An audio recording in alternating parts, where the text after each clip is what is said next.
Toronto, any way you judge the Washington Wizards, with or without John Wall, at their best or worst, home or road, bickering or harmonious, big game or run-of-the-mill affair, they do one thing with stunning consistency: flood the fourth quarter. They close games like they are trying to slam the heaviest door ever made. If they don't summon more late-game strength, their season of what-ifs and not-quites will end with a few last "we hit 'em, but" regrets. In a game one that served as a reminder of how good yet unsatisfying the Wizards can be, they saw their fourth-quarter demons carry over from the regular season to the playoffs. On Saturday, they were in a position to steal a postseason road game before losing, 114-106, to the Toronto Raptors. They led 91-88 with about 10 minutes remaining. Then Mike Scott was called for a flagrant foul on Kyle Lowry, and Toronto scored 7 quick points to flip the momentum, and the Wizards weren't the same after that. They lacked composure and defensive awareness, and while their role players made 6 of 8 shots in the last period, John Wall 1 of 5 and Bradley Beal 1 of 3 couldn't get going. The Raptors managed to own the fourth quarter, receiving only 6 points and 2 field goals from their starters. The bench scored 22 of their final 28 points, including 11 by guard DeLone Wright.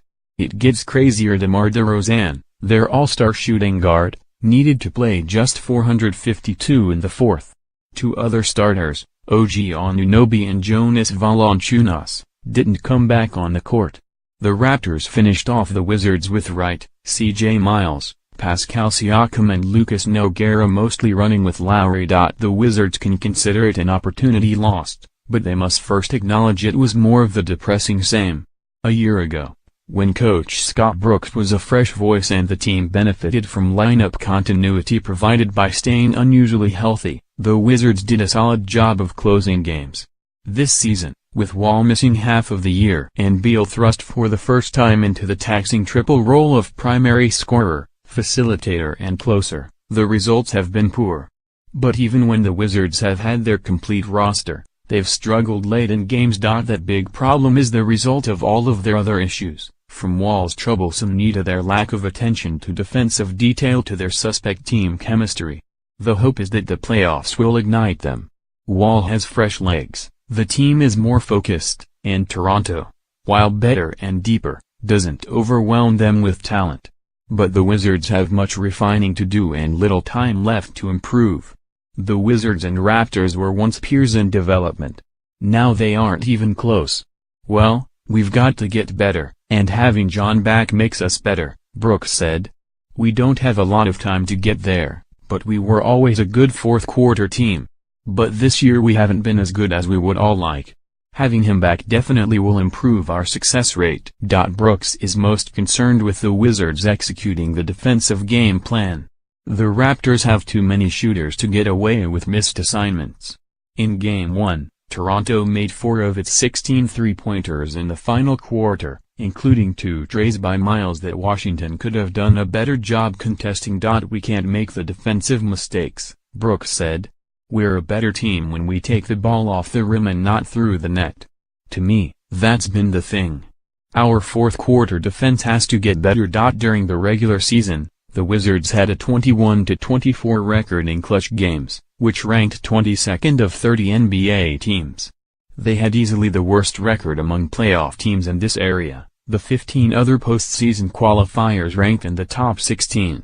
The league defines clutch situations as games in which the point differential is within 5 points in the final 5 minutes of action. There are ample examples this season of Beal not making plays down the stretch, and Wall has had a few misses or mistakes, too. It's not just about the stars, either. The Wizards rank from mediocre to terrible in just about every clutch statistic. Still, Wall believes he can make a difference.